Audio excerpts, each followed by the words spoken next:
silakan Asri buka Ya, dulu. boleh teman-teman, ini rangkaian kasus dari Mas Roy yang pernah diberitakan, kalian mungkin udah tahu juga. Saat ini tersangka Daniel Chandra atau DJ ini sudah tersangka ya Mas ya, sudah jadi tersangka Dan sudah ditangkap. ditangkap. Silakan kalian untuk tanya lebih lanjut lagi perkembangannya seperti apa. Jadi saya ceritakan dulu. Ya. Kronologisnya adalah kenapa saya dan Brian ikut di dalamnya. Pemilik dari tanah dan tambang batubara di Jambi itu adalah Herman Tisna, sahabat kami lama, puluhan tahun. Kemudian kami diajak untuk bergabung di PT BBI. Nah, tapi ketika kami ke notaris, ternyata nama PT-nya pemiliknya sudah diganti oleh tersangka DC yang itu dia sebetulnya sebagai direktur operasi yang dipercaya gitu. Jadi dalam hal ini ada dua kasus. Pertama, kasus pembajakan atau perampasan dari tambang batubara itu sendiri. Perusahaannya diganti, PT-nya diganti kepemilikannya. Yang kedua, pemalsuan akte yang notarisnya pun sudah diperiksa. Yang kedua adalah penjualan tanah, dalam hal ini tanah di Jambi di tepi Sungai Batanghari, itu adalah pelabuhan jeti. Jadi itu untuk mengangkut batubara tersebut. Di situ tidak hanya tanahnya, tidak hanya jetinya, tetapi juga ada alat-alat beratnya. Jadi memang sudah operasi, tapi tahun itu terabaikan oleh pemiliknya Pak Herman karena batubara waktu itu belum begitu booming. Nah, kemudian tahun 2021 Pak Herman sana, jadi ternyata sudah diganti semua, jadi kemudian tidak diakui. Pak Herman juga sudah tidak tercatat sebagai pemilik dan sebagainya, ada pemalsuan surat. Akhirnya tahun Juni atau Juli tahun 2023 saya sama Brian sama Herman ke Jambi untuk mengurus itu. Nah, kami laporkan, jadi ada dua peristiwa. Satu, tanah alat berat itu di Jambi, Polda Jambi. Yang kedua di Mabes Polisi ini. Dalam hal ini terima kasih untuk Polda Jambi yang responnya bagus sehingga tersangka sudah dinyatakan tersangka dan sudah ditangkap. Nah, kami harapkan juga Mabes Polri di sini mudah-mudahan segera juga memproses perkara ini. Jadi ada dua perkara. Demikian. Terima kasih. Ada pertanyaan? Ada pertanyaan? Silakan teman-teman. Om, Ya. boleh dibilang total kerugiannya berapa Om? Oh, udah banyak banget. Kalau ya saya angka-angkanya tidak tahu pasti, mungkin nanti saya bisa cek lagi. Tapi kalau udah ratusan ribu yang keluar dari situ kan berarti udah puluhan miliar. Bukan saya yang dirugikan, tapi Pak Hermannya yang dirugikan. Dan tanahnya itu juga miliaran. Tanahnya itu 1,9 hektar di tepi pelabuhan. Itu Di sungai ya, di tepi sungai Batanghari. Ya. alat-alat beratnya. Jadi kerugian luar biasa. Tidak hanya itu, tapi perampasan PT-nya itu sendiri sehingga yang punya nggak bisa jualan.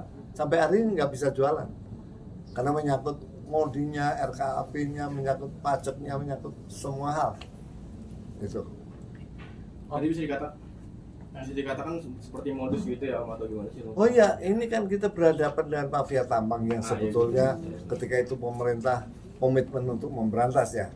Nah, mudah-mudahan ini bisa cepat selesai, bisa dinyatakan siapa yang salah, kembali ya kepemilikannya kembali pada yang berhak gitu. Jadi mudah-mudahan ini segera selesai. Mungkin sudah beroperasi berapa tahun? Apakah Om Roy juga ikut invest di dalam situ atau seperti apa sih Om? Sebetulnya kan mau, tapi kan kemudian nggak bisa, bermasalah. Justru itu ketika kita mau masuk di dalamnya, kemudian kita baru tahu kalau itu bermasalah. Gitu.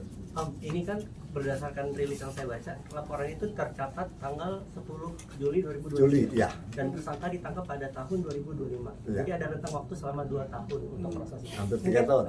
Mungkin bagaimana, apa sih alasannya kenapa proses penangkapan pelaku ini begitu lama untuk Iya, ditangkap? ini selalu problem kita, problem seluruh tambang di Indonesia. Mafia, kalau kita berhadapan dengan mafia seperti itu. Jadi selalu mereka itu begitu licin dan punya modus-modus tertentu. Misalnya kita laporkan, dia laporkan balik. Jadi ketika itu kenapa juga kita ikut? Karena dia juga menuduh saya dan Dwi yang ikut terlibat penipuan tambang itu, gitu loh. Jadi kami yang dilaporkan balik, gitu. Tapi Om sebenarnya itu hanya pure untuk membantu Pak Herman ini kan? Oh iya, karena kan kita mau bergabung di dalam Bergabung di dalam PT tersebut. Om, kami ada indikasi juga pelaku itu sempat melarikan diri, itu benar nggak sih Om? Oh iya, udah berkali-kali. Jadi memang ini luar biasa. Orang ini di DC ini luar biasa ini. Dan ketika kami berdua ke Jambi itu begitu banyak ketemu orang yang ngomong sama kami mereka ditipu puluhan miliar. Menjadi korban daripada Memang ini modusnya begitu. DC ini. Ya, residivis kok. Mabes ini juga mengatakan itu residivis. Karena selalu modusnya seperti itu. Dan memang ini kayak belut sekali, emang licin. Belut pakai minyak. Baru bukan minyak. Mereka sudah manggil dari Polda maupun Mabes yang saya dengar. Mereka udah manggil DC ini dan mereka sempat datang. DC ini sempat datang diperiksa, tapi nggak tahu. Begitu besoknya lagi ada pemanggilan lagi, dia nggak datang. Udah kabur. Berkali-kali Dan seperti itu, Berkali-kali. terulang seperti itu, sehingga makan waktu berapa? 3 tahun, 2 tahun lebih ya? 2 tahun 2 tahun lebih ini kita makan waktu gitu. Dan untuk kali ini tertangkap. Tapi baru masalah pelabuhan. Yang kami harapkan juga Mabes Polri juga melihat kasus ini juga segera menindaklanjuti laporan kami sehingga ditetapkan lagi sebagai tersangka dan kemudian mungkin kalau setelah kasus sana bisa ditarik ke Mabes ini. Om, ini menegaskan lagi Om. Jadi dari pemilik perusahaan ini kan menugaskan si DC ini untuk membeli sebidang tanah gitu ya. Iya. Apakah dari pihaknya itu sudah menurunkan atau membuat sebuah surat kuasa untuk kepada DC ini untuk? Saya kira semuanya sudah. Saya kira iya. Cuman ada tanda terimanya, ada bukti transferan, dan dia sudah mengakui. Dan DC ini mengakui bahwa ada rekamannya, ada WA-nya bahwa minta maaf, Bapak sudah saya anggap Bapak sendiri, saya sebagai anak nakal mau mengembalikan, tolong jangan diproses secara hukum. Ada WA-nya nanti bisa kita share. Mungkin trigger Om Roy sendiri untuk tertarik untuk usaha tambang apa sih Om? Sama pernah nggak sih mungkin ketemu sama DC-nya langsung? DC, saya sendiri belum pernah ketemu DC. Ya pengennya kalau ikut nantinya dapat rezekinya, ketiban rezekinya gitu. Apalagi sebelah saya ini kan. Sama mungkin trigger awal Om Roy ingin tertarik usaha tambang apa sih Om? Ya itu, kita lihat tambang kan suatu yang menggiurkan. Ini Om, berarti pelaku ini terancam hukuman pidana berapa tahun Om? Kalau ada?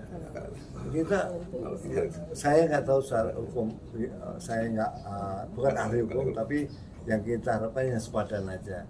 Orang dihukum sesuai dengan apapun yang dia lakukannya. Jadi kita berharap tidak perlu diperberat atau diperingat, sesuai aja. Tapi kan dia masih ada 2-3 masalah lagi.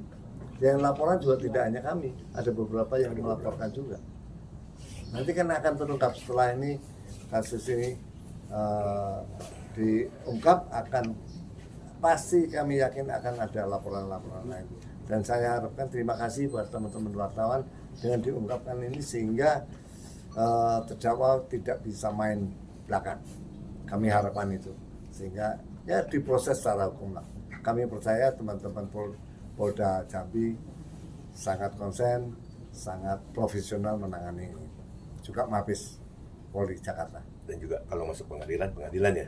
Kalau masuk jaksa demikian juga, Hakim demikian selama di teman-teman pers mengawal ini, saya percaya ini semua akan berjalan dengan baik. Om, ini kan ini kira-kira terkesan mengulur-ulur waktu nggak ya dari kepolisian? Karena kan tangkap, baru tegak, keluar lagi. tangkap tahu-tahu lepas, tangkap lagi tahu-tahu lepas lagi. Saya kok nggak berani komentar. Sejujurnya saya nggak berani komentar. Ya, tapi satu hal, ya terima kasih lah pada Polda Jambi, semuanya sudah terlaksana lah. Apa yang kami laporkan sudah ditindaklanjutin. Ini sebuah prestasi yang menurut saya bagus.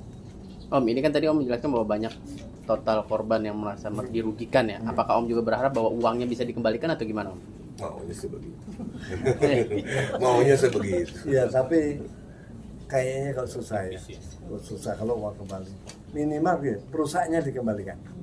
Sehingga sahabat kita Herman dan kami juga bisa mengerjakan tambang tersebut. Ya kan, kalau yang udah hilang, ya kita anggap aja nyumbang yatim piatu gitu. Ya. Om Roy, ini kan di atas tanah itu sudah dibangun, ada bangunan lah, ada usaha segala macam yang berjalan. Kalau ditaksir total kerugian nggak Om? Selama 2 tahun dia sudah merampas. Waduh, saya nggak tahu pasaran di sana, tapi bayangin itu suatu tempat yang paling strategis di sungai, di bantaran sungai Bataan itu. Memang sekarang kan di Jambi itu baru meledak tambang sawitnya maupun batu baranya maupun emasnya atau tambang-tambang lainnya baru hebat sekali. Jadi memang dibutuhkan pelabuhan untuk ngangkut hasil-hasil tambang tersebut. Dan itu yang paling dekat dengan tambang kami itu cuma dekat sekali dibanding yang kan ada yang jauh, ada yang 100 kilo, ada yang 40 kilo, 160. ini cuma berapa ya? 13. Iya, Ini dekat sekali, paling dekat tambangnya kami itu paling dekat dengan pelabuhan ini. Kalau diestimasikan ratusan miliar ya Om? Hah? Kalau diestimasikan ya kurang lebih ratusan miliar kan sih Om? Perkiraan mungkin Om. Ya, bisa. Ini kan di tambang ya Om? Ya.